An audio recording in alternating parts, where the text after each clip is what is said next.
scientists are not eliminating God, they're eliminating models of God. You learn Sanskrit, go back to your scriptures, go back to your Vedas and realize that God is one. Division in Islam is prohibited. We understand the concept of God in Hinduism. Quran is the most positive book. Every day, more than 3,000 fetuses are being aborted in India after they identified that they're females. According to the statistics of 1996, US Department of Justice, 2,713 women are being raped every day. Every 32 seconds, one woman is being raped. I've been raped in US until the time I'm here. Islam has the solutions to the problems of the West.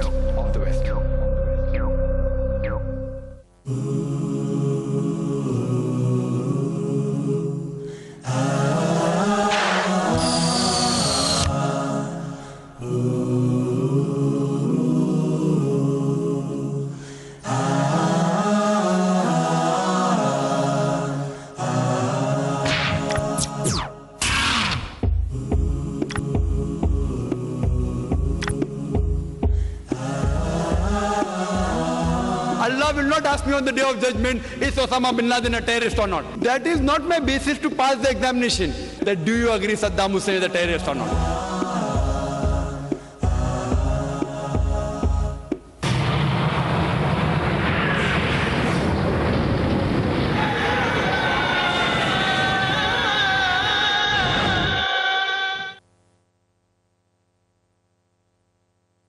Salam alaikum.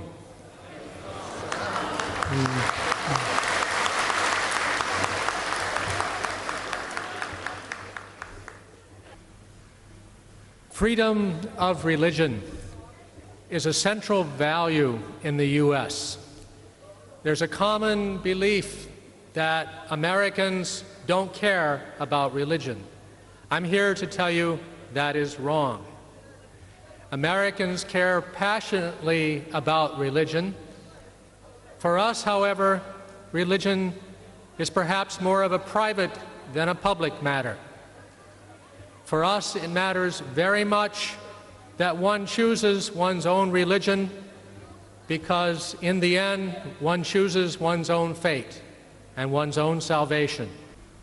I can look at my own family, for instance, and I'm not making this up, but within my own family, we have Methodist Christian, we have a Buddhist, we have a Jew, we have an Eastern Orthodox Catholic, we have a Shia Muslim, and we finally have a Roman Catholic. And that's just my family. And I submit that most American families will have in them a variety of individuals with a variety of views, nearly all of whom care very passionately about their religion. I find that as I visit India again and again, all the way from Ladakh, Srinagar to Chennai, that it is not a divide between those who care about religion and those who don't care about religion. It's a divide between those who believe that people should be allowed to practice their religion and those who do not. The United States is known for Coca-Cola, Pepsi, MTV, a whole lot of other things which you may enjoy, but which do not seem particularly important. But I would suggest that the United States' gifts to the world are tolerance and freedom, and the respect for tolerance and freedom. The United States wants a world where there's a balance of power between those who would be for this version of freedom and those who would be for that version of freedom. The United States does not want a world where the United States controls any approach to freedom. Instead, we want you and you and you to work with us to find a balance that will lead us all to freedom. Therefore, the United States wishes to create the conditions that will allow you and all the people in the world to choose along with you their own ways toward political and economic liberty. The United States supports this not out of a political purpose, not out of a desire to appear good, but because it is good. Now, the United States believes in peace. However, the United States also believes that it is necessary to defend peace. Especially, we wish to achieve our goals of freedom and tolerance by defending peace against those who advocate global terror. We will use every tool at our disposal to prevent and contain and respond to terrorist attacks. However, when I say every tool, I do not mean bombs, planes, guns, knives. I mean things like good education. I mean things like clean water, sanitation, health. I mean things like plain old auditing of financial accounts. I mean things like cooperating with your authorities, with those of the other countries in the world, to contain criminal elements. I mean things such as stopping the flow of narcotics, which fuels a lot of terrorism. I mean things such as stopping the flow of people against their will across borders to be used by others. These really are, I think, basic to our campaign against terror. It is unfortunate that too often the resort to force captures the central attention, when actually you and I are engaged together with all these kinds of ways of combating terror. There's a common misperception that the U.S. somehow is against Islam. I am here to tell you that is absolutely, definitely, completely wrong. The U.S. is a nation of immigrants, and our people include Muslims from around the world, whether it be Bangladesh, Saudi Arabia, Pakistan, Africa, or of course, India. Therefore, the U.S. war on terrorism is not a clash of civilizations. It is not the U.S. versus Islam. It is really a clash between civilization, which is everyone in this room, and those who would seek to destroy it. To defend against the common dangers and build on our common hopes, the United States has and will intend to continue working with the UN and other international organizations, as well as bilaterally with countries like India, to combat terrorism. We know that any single vision of the world, even if it's the U.S. vision, is not enough. We need your visions as well. Therefore, because we think that democracy is an absolute good, because we think that tolerance and freedom are basic to democracy, these values will remain central to us just as they are central to you in India. You are, after all, the world's largest democracy. You are, along with the U.S., one of the world's two most diverse democracies. You share with us a constitution which protects the freedom of religion for everyone in India. It's a long, hard struggle. I do not pretend that the U.S. believes that it is perfect. I do not pretend that everyone in the U.S. believes as much as I passionately believe in tolerance, but I do promise you that these are the ideals of the U.S., that tolerance and freedom of religion are central to our view of ourselves as a people, just as I think they are central to those of India. As the two largest democracies, India and the U.S. must continue to support freedom. Freedom will not live without your support. Therefore, you must join with us and continue the struggle for freedom and the freedom to practice religion. In many ways, the character of the future that these children here will inherit, that my children will inherit, depends on the success of our action and our cooperation in this difficult time. However, these shared values of freedom and tolerance give us a common bond. We have something very precious that we share. They also give us a shared responsibility to work together for a better future, yours and ours. Thank you.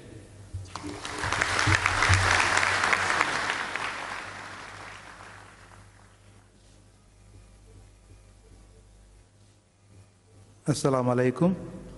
It's a privilege to introduce Dr. Zakir Naik. Dr. Zakir Abdul Kareem Naik is the president of the Islamic Research Foundation, IRF, an internationally renowned orator on Islam and comparative religion. He is the main driving spirit behind the IRF's striving and acclaim for proper presentation, understanding, and clarification of Islam, as well as removing misconceptions about Islam. Though a medical doctor by professional training, he has turned around to spread the truth of Islam to millions worldwide. At only 36 years, Dr. Zakir explains the teachings of Islam and convincingly clears misconceptions about Islam based on Quran and authentic Hadith with reason, logic, and science. He quotes extensively and verbatim from the Holy Quran and other religious scriptures. Dr. Zakir is more famous for his critical analysis and spontaneous and convincing answers to challenging questions posed by the audiences and skeptics after his public talks in open question and answer sessions. He has delivered more than 600 public talks in the last 6 years in several countries, in addition to many public talks in India. He has authored books on Islam and comparative religion. Thank you.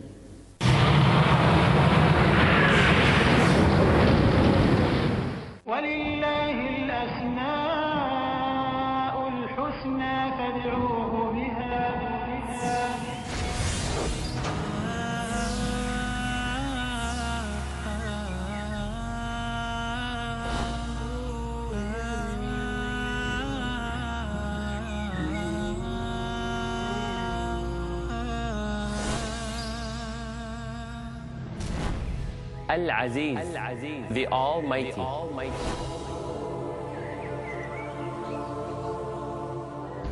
Al-Wadud, the All-Loving.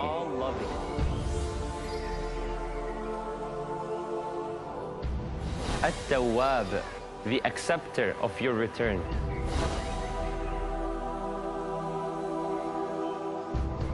Al-Razzaq, the Provider.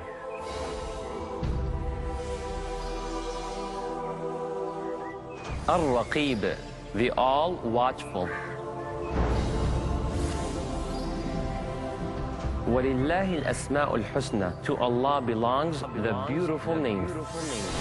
فَادْعُوهُ بِهَا. So call Him upon them. To understand more of Allah's beautiful names, join me, your brother Majid Mahmood, on my new series about understanding Allah's beautiful names on Peace TV. الله لا إله إلا هو له الأسماء الحسنى. Don't miss the chance to comprehend the seamless explanation of Allah's beautiful names in Understanding Allah's Beautiful Names. Tomorrow at 7 p.m. and repeat telecast at 12 p.m. India on Peace TV.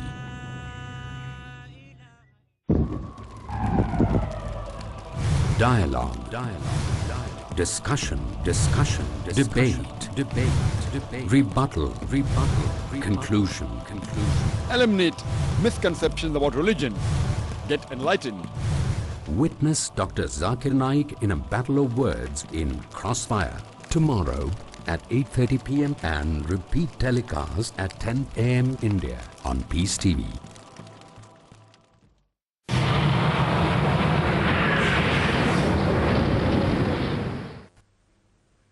Alhamdulillah.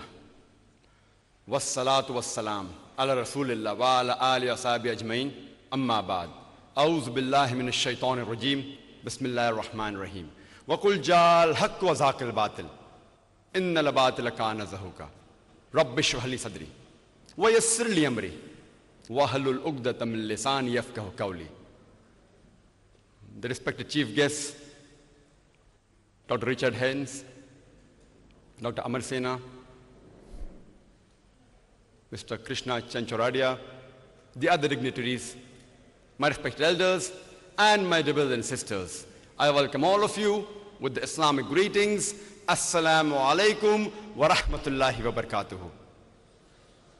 May peace, mercy, and blessings of Allah subhanahu wa ta'ala, of Almighty God, be on all of you. The topic of this evening's talk is Terrorism and Jihad, an Islamic perspective. And many of you may be aware that more than 20% of the world population, they are Muslims. More than 1/5 of the world population consists of Muslims. But unfortunately, Islam is also a religion which has the maximum number of misconceptions.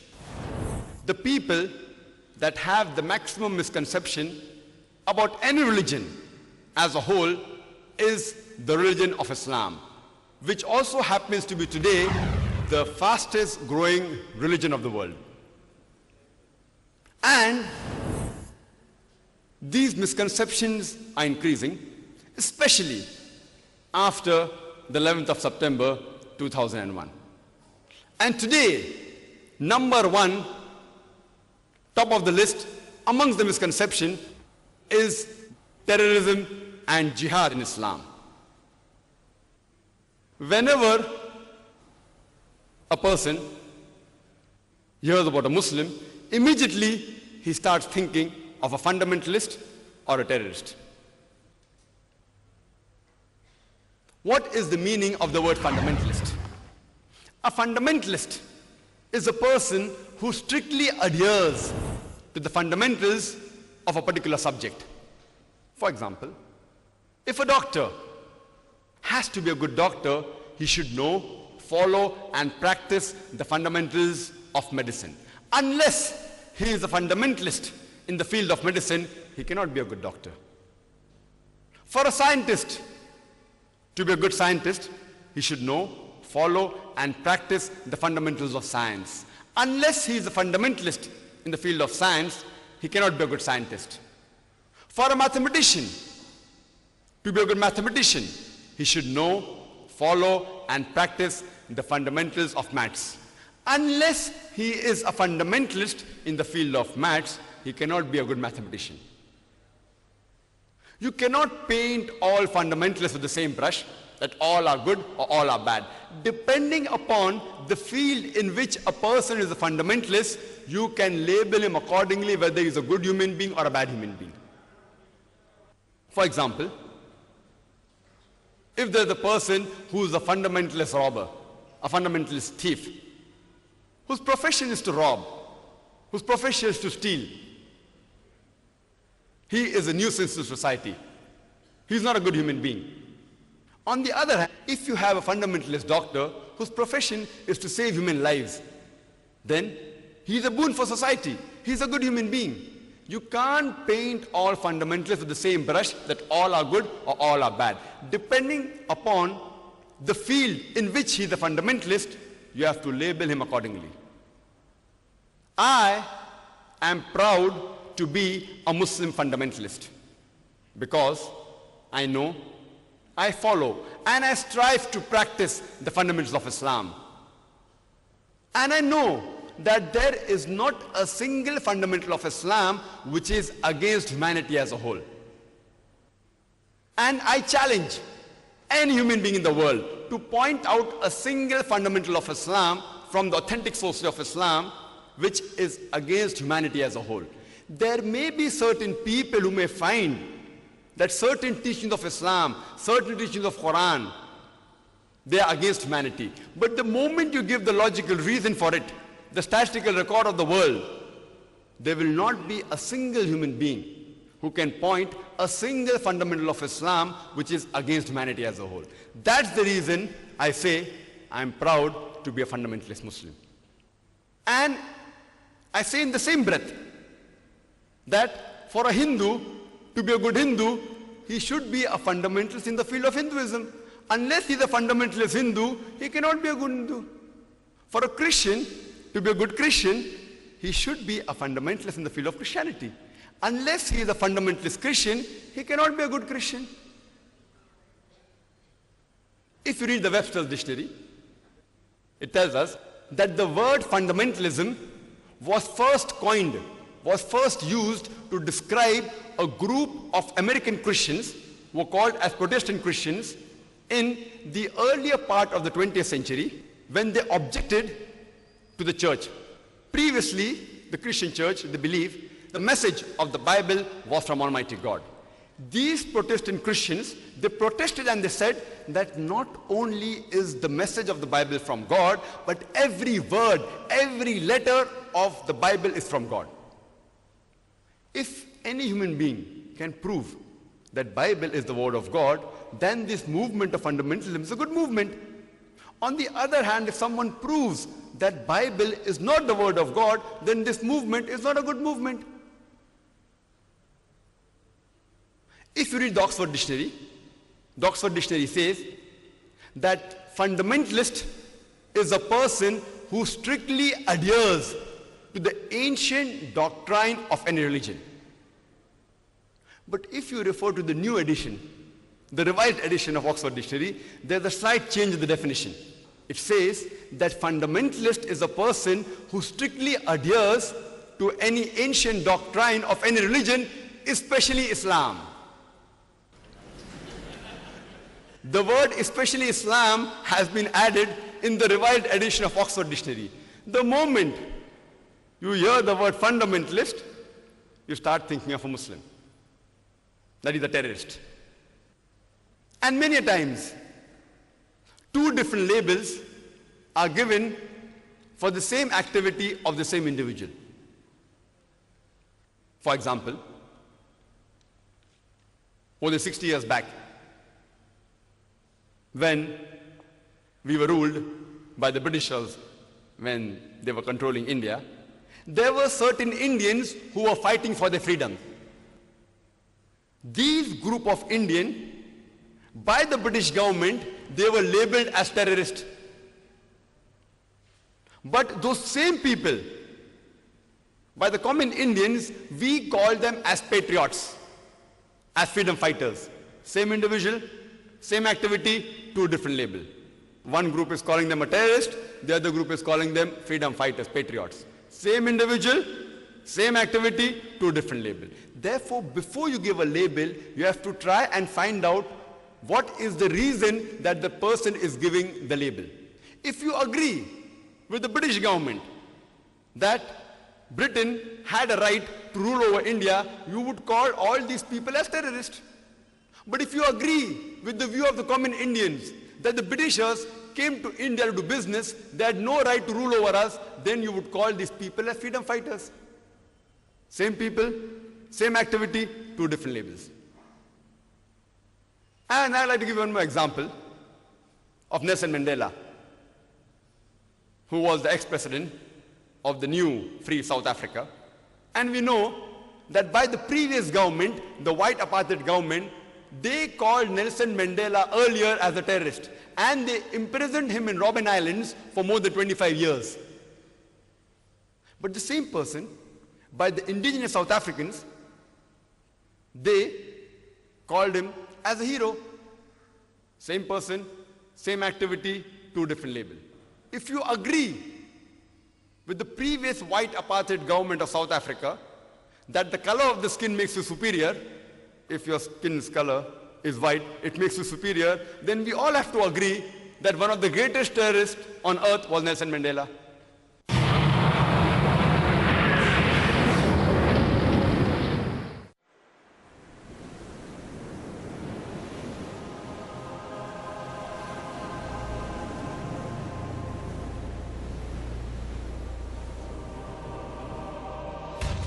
The more you hear about it, the more you desire to prepare for it. Life after death.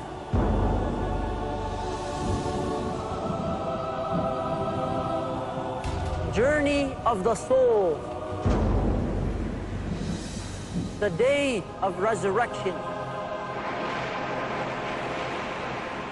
The torment of the hellfire. The reward of paradise. Stay tuned for a life-changing, heart-softening, spiritually uplifting series about the hereafter exclusively on Peace TV. Know the vivid descriptions of paradise and hellfire from the Quran and authentic ahadith, and acquire life-changing habits to be successful in the hereafter. Every Tuesday at 6 p.m. and repeat telecast at 5:30 a.m. India on Peace TV.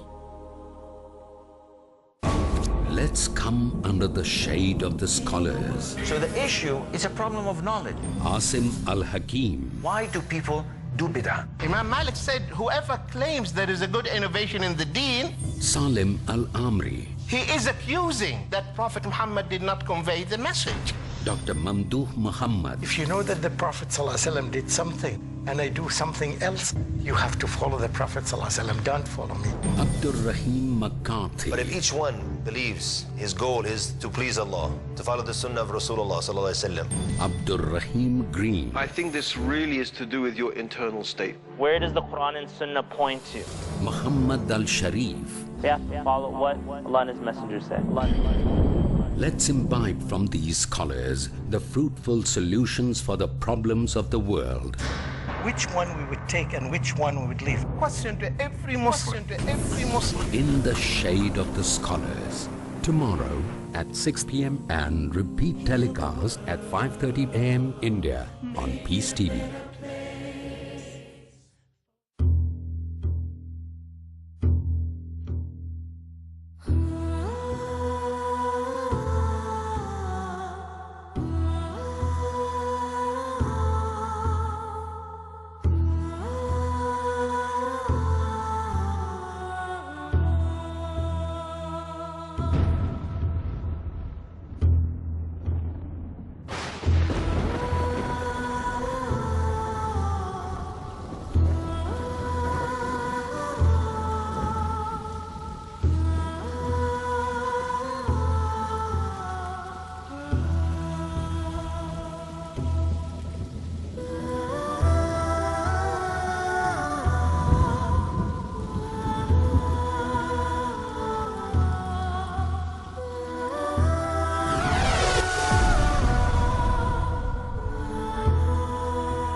But if you agree with the view of the South Africans, the original inhabitants of South Africa, that the color of the skin does not make you superior or same as is mentioned in the Quran, in Surah Hujurat chapter 49 verse number 13, it says, Ya ayyuhan nasu inna khalaqnakum min zakrin wa unsa wa ja'alnakum shu'uban wa qaba'ila lita'arafu inna akramakum indallahi atqakum inna Allah alimun kabir.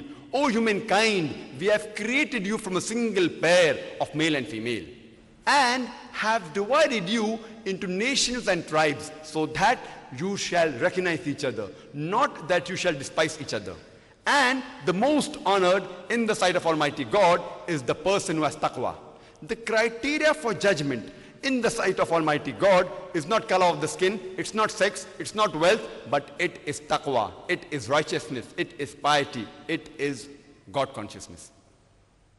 So if we agree with the view of the Quran, and as our beloved Prophet Muhammad said, he said in the farewell pilgrimage, in the Hajjatul Wada, he said that no Arab is superior to a non-Arab. Neither is a non-Arab superior to an Arab. No white man is superior to a black, neither is a black man superior to a white, except by virtue.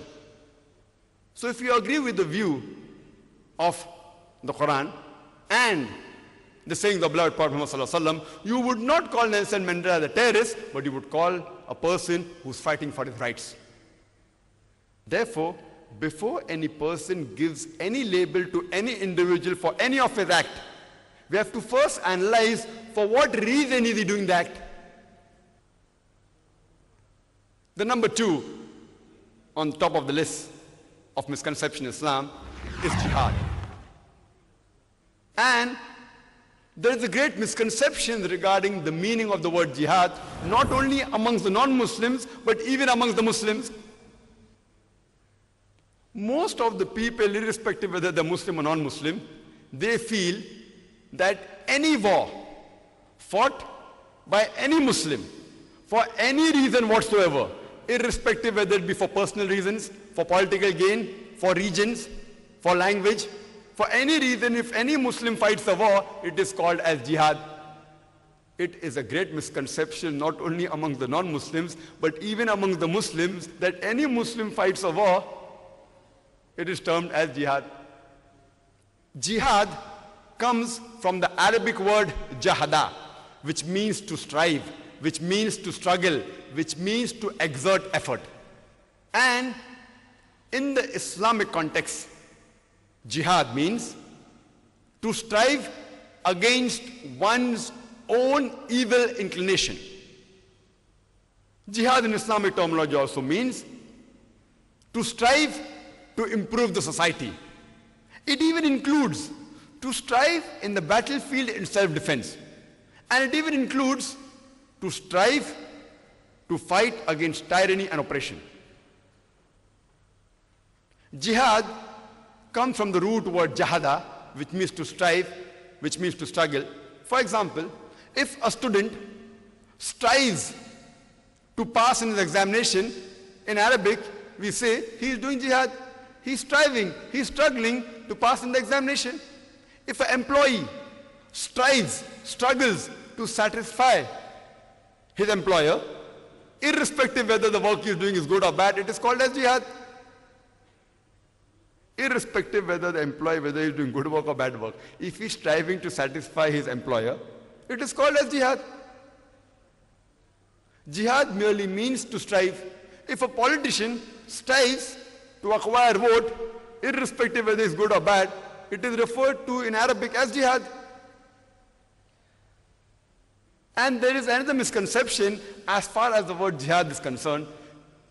Most of the people think, Muslim, non-Muslim alike, that jihad can only be done by Muslims.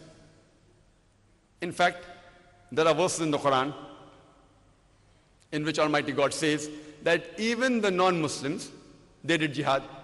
The Quran says in Surah Luqman, chapter number 31, verse number 14, that we have enjoined on the human beings to be kind to the parents. In travail upon travail did the mother bore them, and in years twain was their weaning. The next verse, Surah Luqman, chapter 31, verse number 15 says that, but if they strive, but if your parents strive to force you to worship someone else besides me, besides Almighty God, of which you have no knowledge, then do not obey them. Here the Quran says that if your parents strive, they struggle, they do jihad to make you worship somebody else besides Almighty God, do not obey them. So here the Quran says that the non-Muslim do jihad. The same message repeated in Surah Ankabut, chapter number 29, verse number 8, that we have enjoined on the human being to be kind to the parents. But if they strive, if they do jihad and force you to worship anyone besides me, besides Almighty God, of which you have no knowledge, then do not obey them, but live with them in compassion and love. So here we come to know from the Quran that even the non-Muslim did jihad.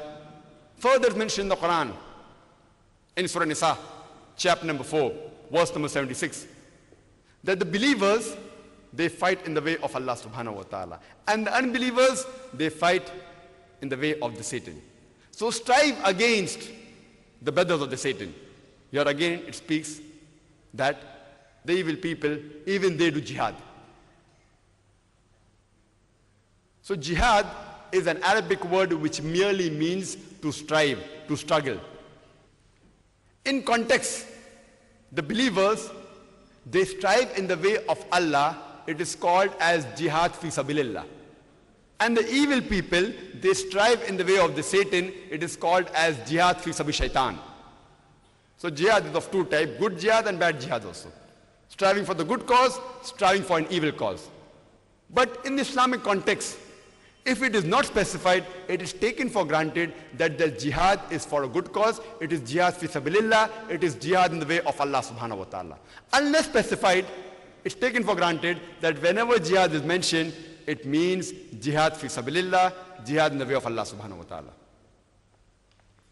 There is another misconception that most of the people, whether Muslims or non-Muslims, they think that jihad means holy war. In fact, if you read the Quran, nowhere is the word holy war used anywhere in the Quran.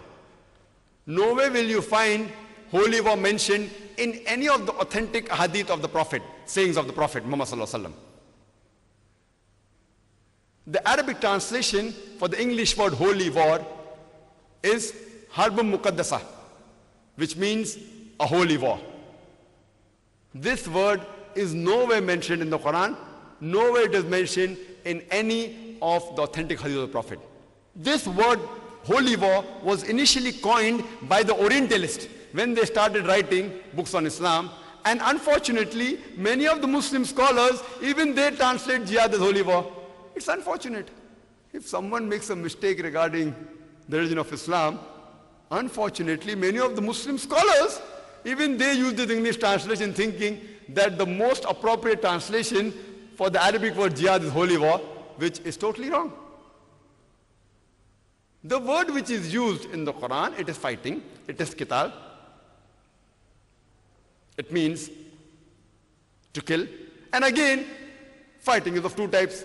Killing can be of two types, for good purpose and bad purpose.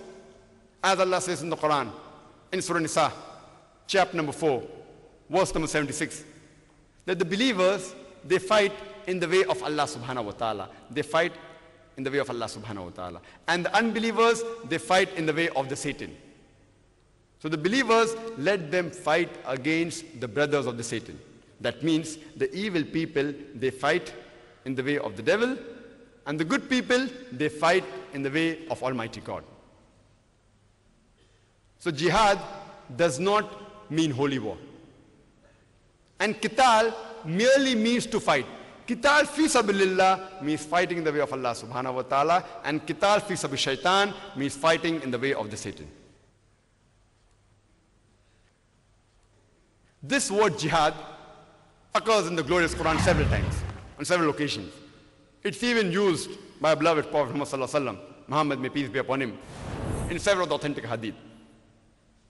If you read the Quran, it says in the Quran in Surah Hajj, chapter number 22, verse number 78, it says that strive in the way of Allah subhanahu wa ta'ala as you ought to strive, with sincerity and discipline. Strive in the way of Allah subhanahu wa ta'ala as you ought to strive. Further mentioned in the glorious Quran, in Surah Tawbah, chapter number 9, verse number 20, that as for those believers who suffer exile and who strive with might and main in the way of Allah subhanahu wa ta'ala, with their body and wealth and possession, these are the people who shall attain the highest rank in the hereafter. They shall attain the salvation.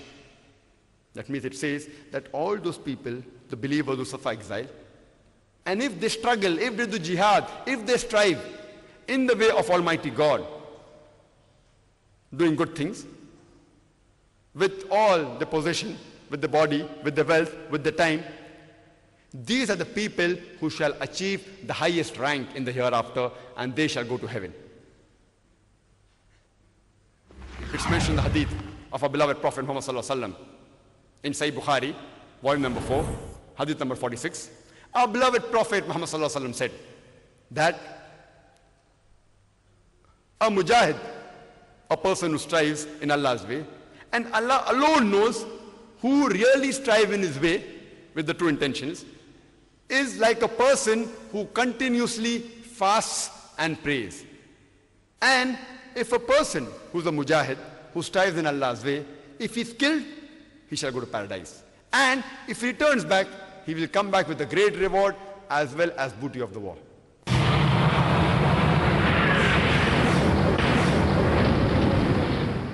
The word jihad is referred to in the Quran in several places.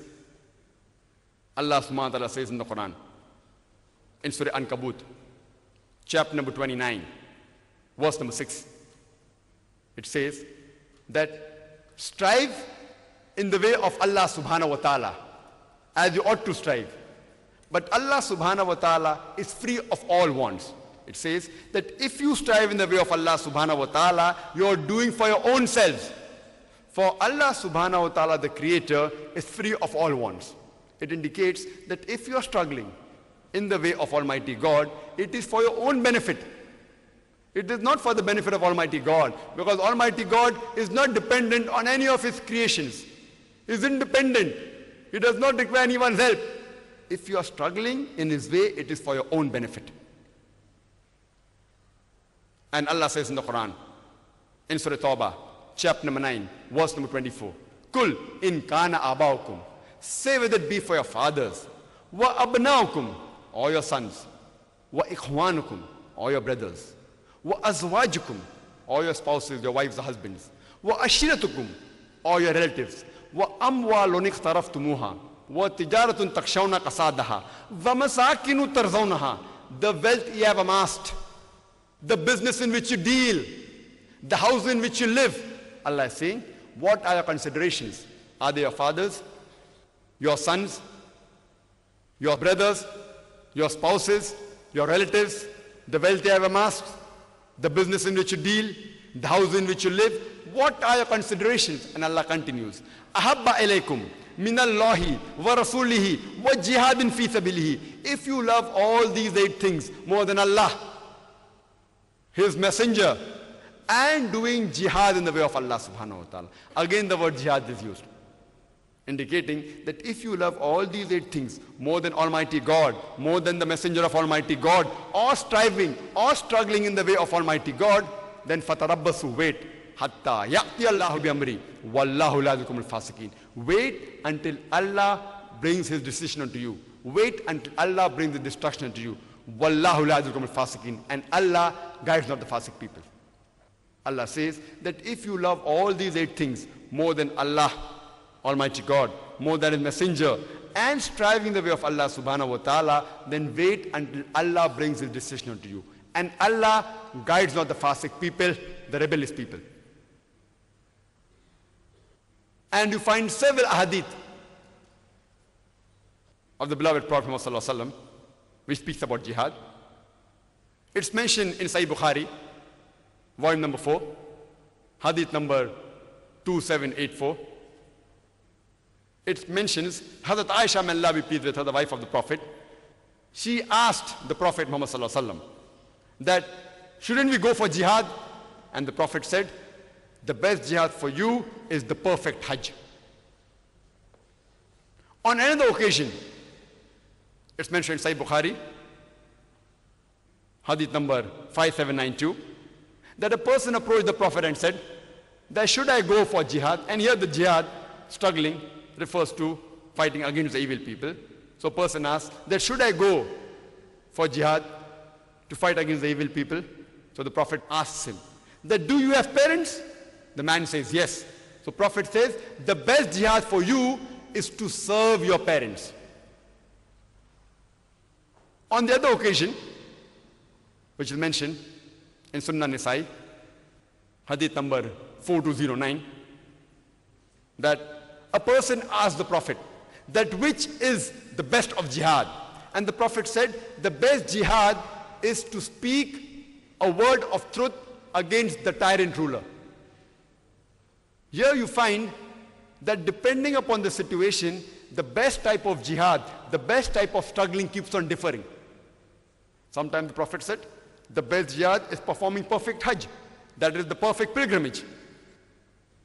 On another occasion, the Prophet said the best jihad is to serve your parents. On another occasion, the Prophet said the best jihad, the best struggling, the best striving is to speak a word of truth against the tyrant ruler.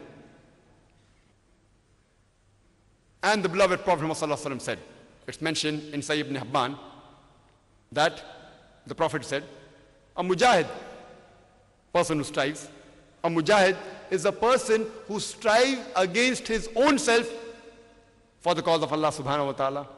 And a muhajir, a person who migrates, is a person who migrates from evil to good. Here you find that jihad is used in various different contexts. And depending upon the situation, the best type of jihad keeps on changing. So to understand the concept of jihad, you have to go to the authentic sources, that's the glorious Quran and the authentic hadith of Prophet Muhammad, peace be upon him. And here we find in the Quran, Allah subhanahu wa ta'ala says in Surah Baqarah, chapter number 2, verse number 208, it says that, Ya ayyuhal lazina amanu, udkhulu fis silmi kaffa. O you believe, enter into Islam wholeheartedly. And do not follow the khutuwatu shaitan, the footsteps of the devil. Here Allah is specifically telling that, O you believe, O believers, do not follow the footsteps of the devil. On many occasions, the Quran says that do not follow the Satan. But here Allah says, do not follow the footsteps of the Satan. Is there any difference between following the Satan and following the footsteps of the Satan? Why does Allah subhanahu wa ta'ala change the words? The reason is that anyone who has little iman, who has little faith, if for example, if a young lady comes and tells him that let's spend the night together, because the person has faith, he will say, no, not at all, it is totally prohibited, it's a sin, and he will not do it. But to the same person who has little faith, if a phone call of a young lady comes, he may say, there is no harm in speaking to a young lady. So he speaks for a couple of times on the phone. Later on, the lady may call that let's have tea together outside, and after a few days he goes to have tea. Then he may go to a joint like McDonald's, and they go to McDonald's. After a few days, they may go to a restaurant to have dinner, and after a few days, they may spend the night together in a hotel. This is khutuwatu shaitan, the footsteps of the devil. That the difference between the devil and the footsteps of the devil. If the devil himself comes in front of a person who has faith, he will immediately recognize the devil and will abstain from him. But if the footsteps of the devil come, this is attraction. Only speaking to a young lady, what's the problem? Only having tea, what's the problem? No problem. Only having a burger in McDonald's, no problem. Only having dinner, no problem. Only sleeping one night, no problem. So Allah says in the Quran, He gives us guidance. Oh, you believe, enter into Islam wholeheartedly. Ya ayyuhal lazina amanu, udkhulu fis silmi kaffa. And do not follow the khutuwatu shaitan, the footsteps of the devil, for he is to you an avowed enemy. And one of the best ways, the best type of jihad, the best type of struggling is to convey the message of truth to those who are not aware of it. One of the best type of jihad is dawah, conveying the message of truth of Islam, conveying the message of truth to those who are not aware of it. And Allah says in the Quran, in Surah Al-Imran, chapter number 3, verse number 110, Kuntum khaira ummatin ukhrijat linnas. O ye Muslims, ye are the best of people evolved for mankind. Allah is giving us the honor and is calling the best of people. There is no honor without responsibility. Allah continues and gives us the responsibility. Because you enjoin what is good and you forbid what is wrong and you believe in Allah. The reason Allah Almighty God is calling us the best of people, because we are supposed to enjoin people towards the good and forbid them from doing the wrong. If you do not enjoin what is good, and if a person does not forbid from doing wrong, he is not fit to be called as Muslim. He is not fit to be called as khaira ummah, as the best of people. So the reason we are given this honor is because we are supposed to enjoin people to the haqq and forbid them from wrong. And I started my talk by quoting a verse from the glorious Quran, from Surah Isra, chapter number 17, verse number 81, which says, وَقُلْ جَالْ حَقُّ وَزَاقَ الْبَاطِلِ إِنَّ الْبَاطِلَ كَانَ زَهُوكَ. When truth is hurled against falsehood, falsehood perishes. For falsehood is by its nature bound to perish. It is the duty of every person who has the truth that he should convey that truth to those people who are not aware of it. That's the reason, one of the criteria for any human being to attain salvation, the criteria that are mentioned in the Quran in Surah Al-Asr, chapter number 103, verse number 1 to 3, which says, Wal asr, innal insana lafi khusr, illa allazina amanu, wa amilu salihati, wa tawasaw bil haqqi, wa tawasaw bis sabr. That by the token of time, man is verily in a state of loss, except those who have faith, those who have righteous deed, those who exhort people to truth, and those who exhort people to patience and perseverance. Only faith will not take you to heaven. Besides faith, you should also have righteous deed. You should even exhort people to truth and exhort people to patience and perseverance. If any one of these criteria is missing under normal circumstances, according to the verse of the Quran, you shall not enter Jannah. You shall not enter heaven. And today we find that the international media, whether it be the television, satellite channels, whether it be the newspapers, whether it be the magazines, you find that Islam is in the firing line. Even on the internet, there is virulent propaganda about Islam. And I personally do agree with the statement of Lord Richard Haynes, the Consul General of USA to Chennai, when he said that the American nation is not against Islam. And I do agree with him. I've been to America several times. The American people as a whole, I do agree with him. The American people as a whole, they aren't against Islam. And same thing I tell my Indian brothers, that the Indian Hindus as a whole, they aren't against Islam. They aren't. We have got several Hindu friends, no problem. It is only a small group of Indians. For the personal gains, they may try to malign Islam. It may be a small group of Westerners. For the personal gain, they may try to malign Islam for the personal reasons. Some people, because they want to come in power, it's an easy vote bank to create a tension between two communities. Some people, to divert the mistakes made by the head of state, he diverts the attention by creating another scenario, making Islam in the firing line. So I do agree that as a whole, the American nation is not against Islam. As a whole, the non-Muslims of India aren't against Islam. It is only a selected few. And these people, they are controlling the media.